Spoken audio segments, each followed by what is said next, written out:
our minds and think through them. Take our hearts and set them on fire with your love. Amen. Amen. Moo. I am Bob Anderson, Steve Leo's pet cow. Ring the bell. There we go.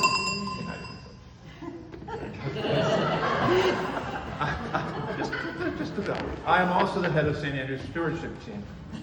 When Carolyn Lyday was at Yale Divinity School, Henry Nouwen taught her the spirituality that she so deeply shares with us.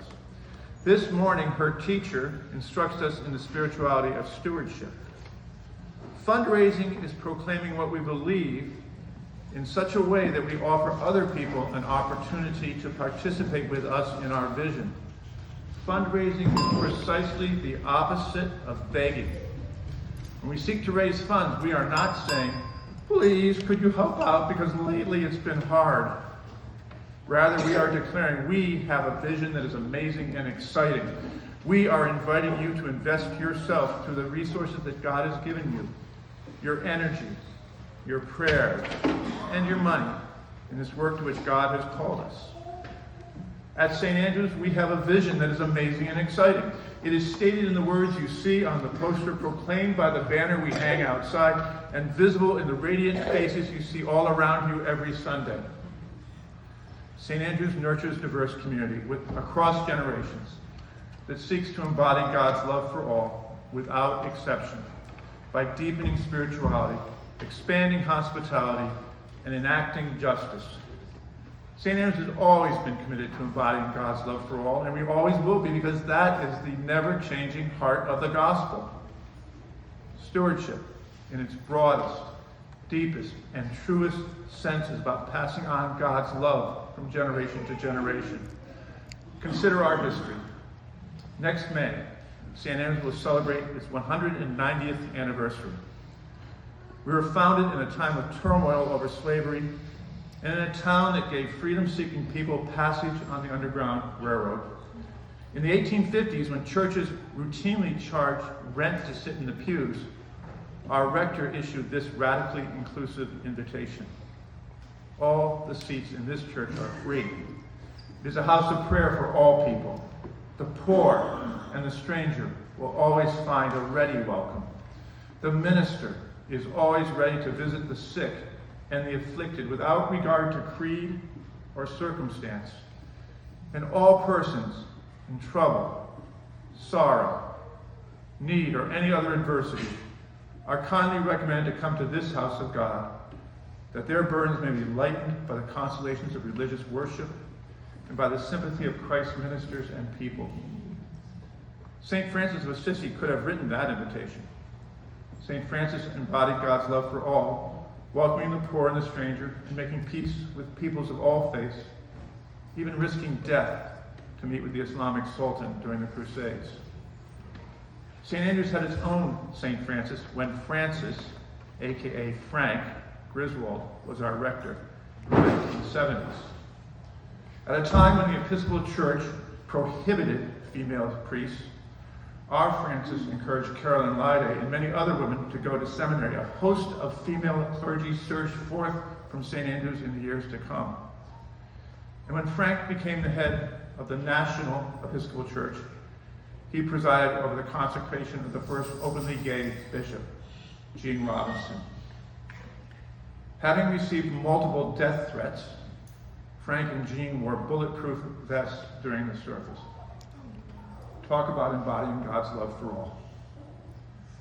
2 weeks ago, we buried Betsy Moore and celebrated her life of spirituality, hospitality, and justice. Born into our parish in 1943 and taught by the immortal Gladys Harper, born into our parish in 1896, Betsy embodied our history and love for everybody, no exceptions. Consider now our present. Oh, don't go right now, Tessa, hold on. Today we celebrate the confirmation of 7 glorious teenagers: Tessa Johnson, Lyra O'Donnell, Jefferson Savage, Owen Sloan, Phoebe Tetro, Nora Youngblood, and Julian Zamudio. We need no further proof of the vim and vigor of our faith than these teenagers questing for God and the joyous and mutually supportive community they form. They are a model for us all.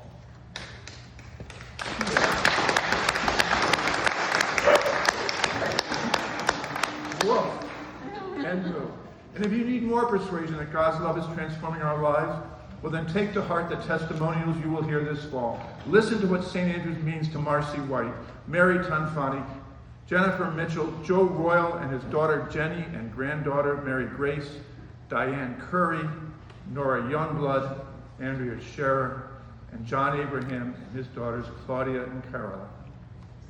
And now consider the future. The years to come will continue to be full of intergenerational joy. Then last year we baptized an amazing 11 children. More baptisms are coming soon. Prepare to party when we baptize Scotland Janoski, Angelina Mafucci, Mason Slopchef, and a player to be named later Christine and Clint Durham's child to be. As we remember Betsy Moore, celebrate our teenagers, and welcome the baptized to be, a divine time machine takes me back to 1982, when Peggy and I arrived at St. Andrews, thanking God for the birth of our first child, and desperately needing the help of a church community in raising our children. Both of us have been devoted to St. Andrews ever since. Peggy in her unflagging, private acts of practical kindness, and me in more public ways,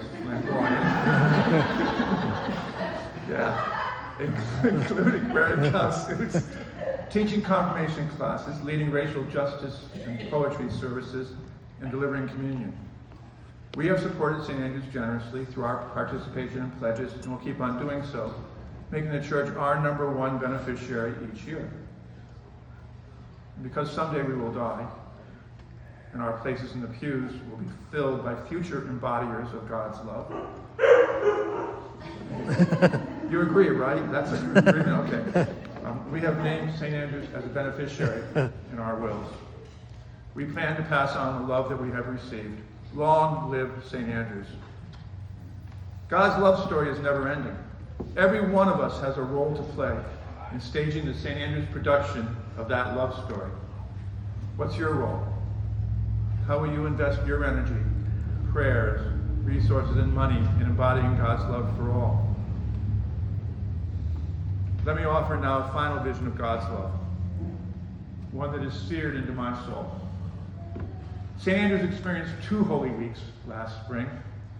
The first was in March, the traditional Holy Week from Palm Sunday through Easter. The second was in May, and we conducted 5 funerals in the space of 8 days. Funerals for Bob Sawyer, Darrell Tamari, Fran Leyenberger, Bailey Whitman, and Peter Obard, Marcy White's beloved partner. The day after Peter's service, we baptized Maeve McGinley.